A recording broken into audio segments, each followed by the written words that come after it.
Look out, boxing fans. It's your boy Ashy Knuckles. On my commute to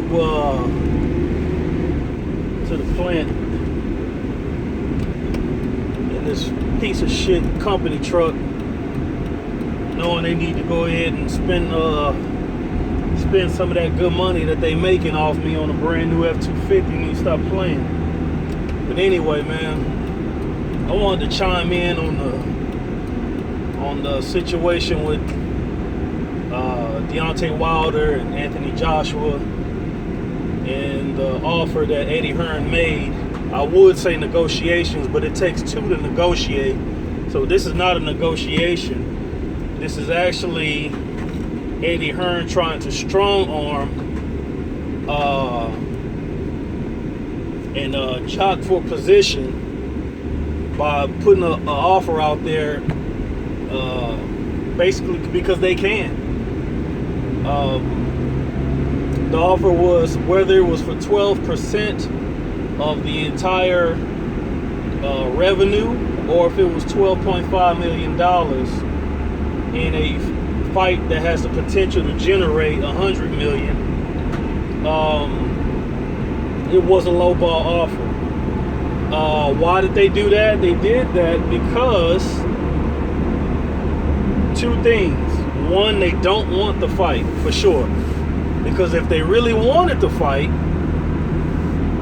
even though AJ is the A side of the negotiating table, not based on accomplishments. That's not what determines who an A side is when you're talking about business.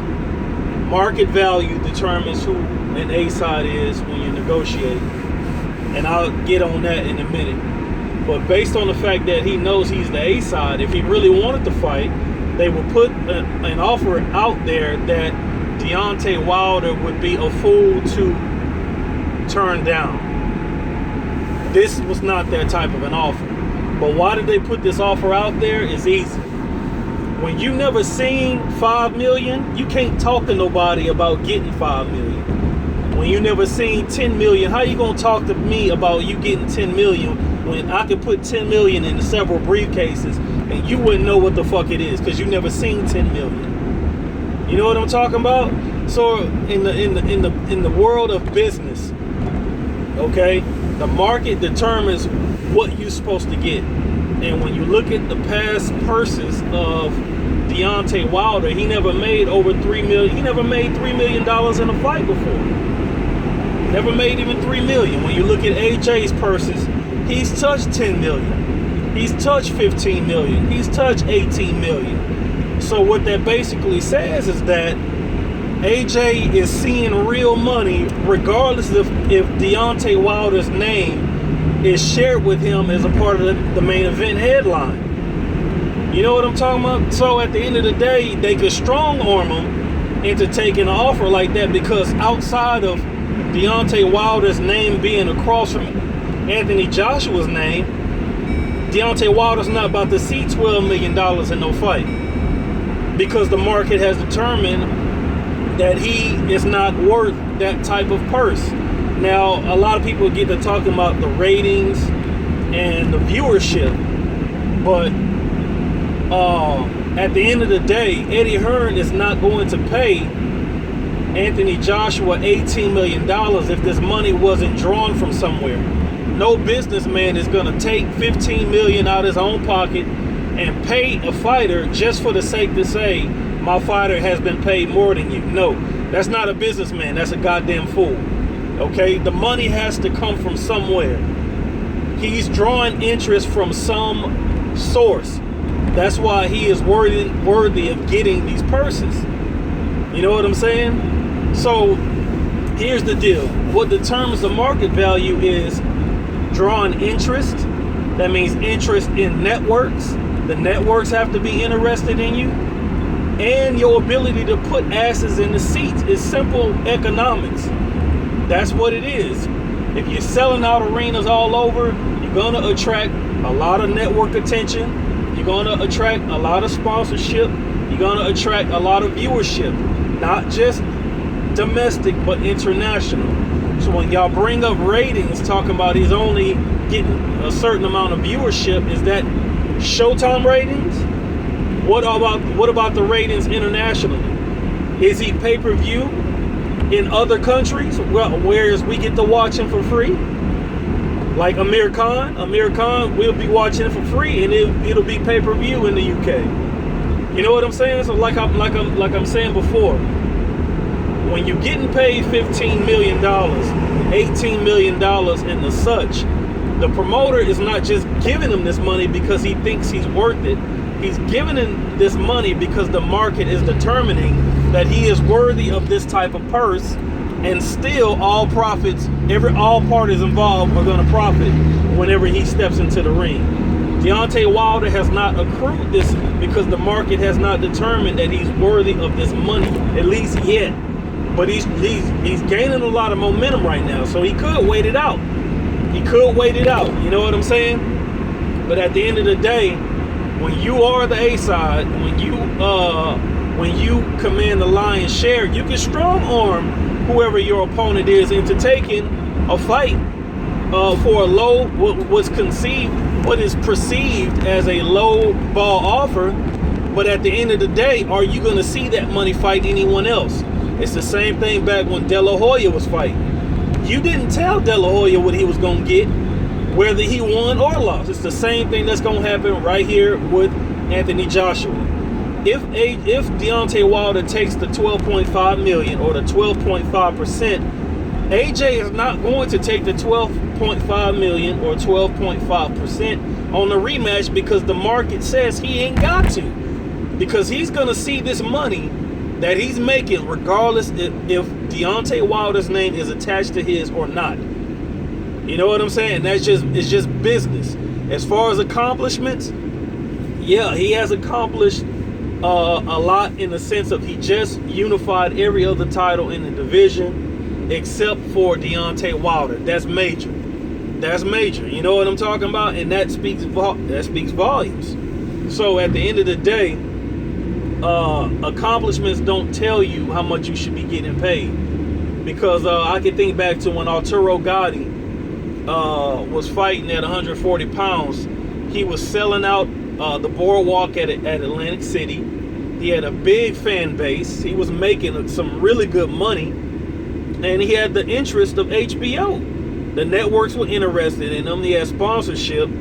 So that's basically how he got his way into a pay-per-view fight with Mayweather. You know what I'm saying? That's how it happened. The market determined that he was worthy of sharing a bill with the then pound-for-pound best fighter in the world at that time.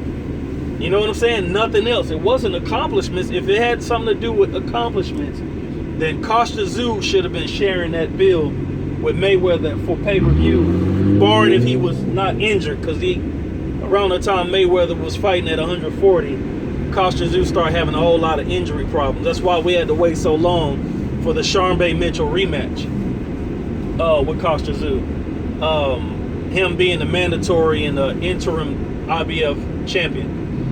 But at the end of the day, when you're looking at the offer, it is a low ball offer and it's pathetic. And yes,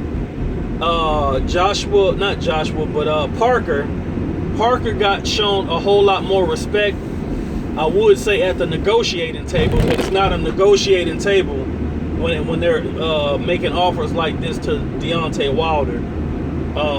They're just trying to strong arm him by showing their financial and their negotiating muscle at the table. You know, that's all they're doing. They're just showing their muscle. They're muscling them around, putting the pin pan down, basically. And they're basically saying, you know, I'm going to put this little offer out here, but you ain't going to see this money in your next 4 fights.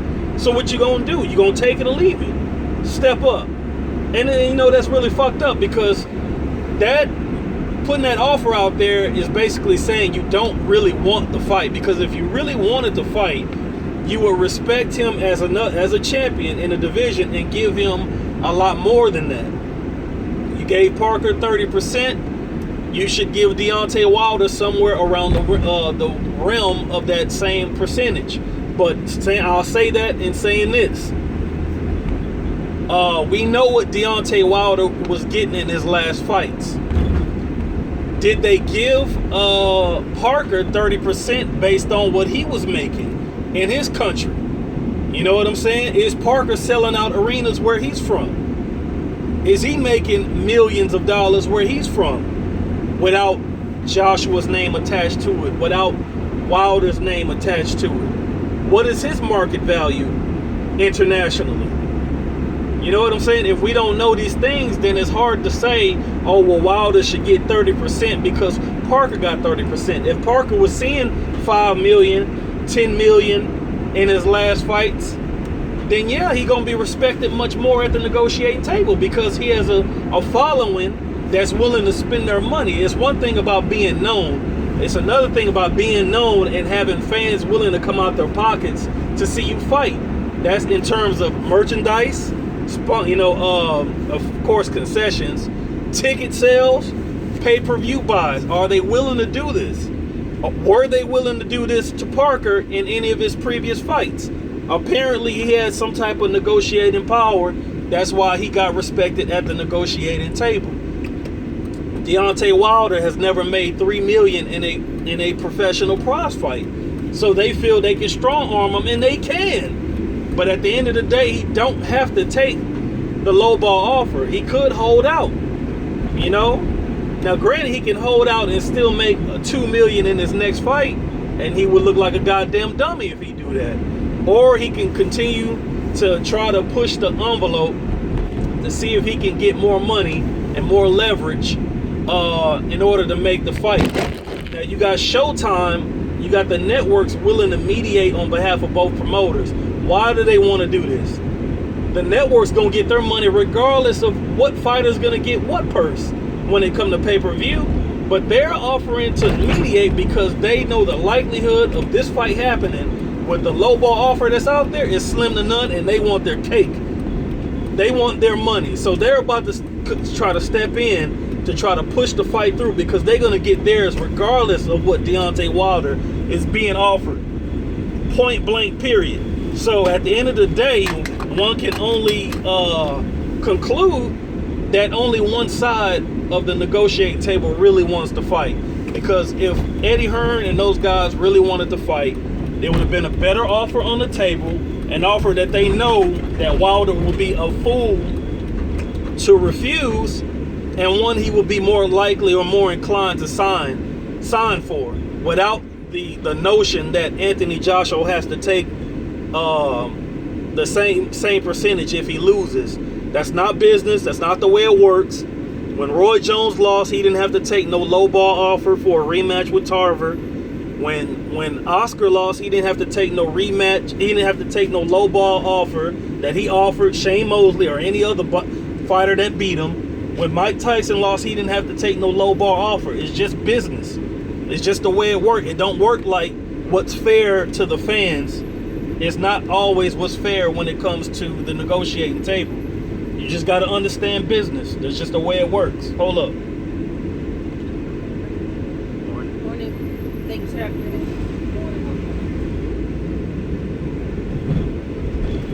That's not the way it works when it comes to the business of boxing. So, I mean, we've seen this for many years. You know, us fans, we get emotionally invested in it because we want to see the fight. But one thing, why I haven't really been chiming in, number one, I'm still fucking bowled up in terms of work. When January came around, it was time to go get that cake. But I'm not going to allow them to take me through this like Mayweather and Pacquiao did. Fucking around and shit, going to the media, acting like they really want to fight each other when they didn't really want to fight. They didn't do what was necessary to make the fight happen. They didn't come to the negotiating table and stay at the negotiating table in order to push the fight through because it was a bunch of bullshit. They just didn't want the fight, you know, on both sides, you know? Or they both were seeing so much money without the other guy's name attached to them that it wasn't necessary for them to get that fight going at the time where we really wanted it because they were both seeing millions of dollars. 7, 8 figures by fighting guys that don't have anything to do with the guy that we want to see him fight. This is not that situation. This is not that situation. Deontay Wilder is not seeing millions of dollars like that. But I think in the future he will. So if he want to play his cards out and sit out and continue to take maybe the 2.5 to 5 million that he gonna get in his next fights, because you win, you move forward, you win, you end up making more, you win, you draw more interest, and you can sell the knockout. He got all the intangibles necessary, and his last fights had so many ebbs and flows. He got a lot of momentum right now, but until that momentum translates into dollars, the business of boxing does not determine that Deontay Wilder is worth what we think he's worth. It's just business, man. It's just business. But for whatever reason, it is for Anthony Joshua. He's selling out stadiums. He's making 10, 12, 15, 18 million dollars without Deontay Wilder's name attached to his in the main event. And he gonna continue to see that money without Deontay Wilder. So that lets you know right then and there that he commands the respect at the He can throw out these low ball offers. What you gonna do? You gonna turn down that 12.5, or you gonna take $2 million in your next fight? What you gonna do? It was a strong arm offer. The strong arm offer that they can do that. They can play Big Willie style at the negotiating table, and at the end of the day, they can strong arm Deontay Wilder into taking the money. Like, bitch, you want to fight or not? Step up. You're not gonna see this in your next 4 fights. What you gonna do? So it don't matter that the fight is worth $100 million. It's about what you're getting. You know what I'm talking about? It's what these fighters are getting, and he not getting it like that. Why? Joshua, he getting that bread. He can see $100 million in 5 or 6 fights without Deontay Wilder. Without Anthony Joshua's name attached to it, right now Wilder ain't about to see $100 million ever. He'll see it if Floyd shows him his bank account statement. So, at the end of the day, it's business, man. It's the market. It's the side of boxing we all don't like, the business side.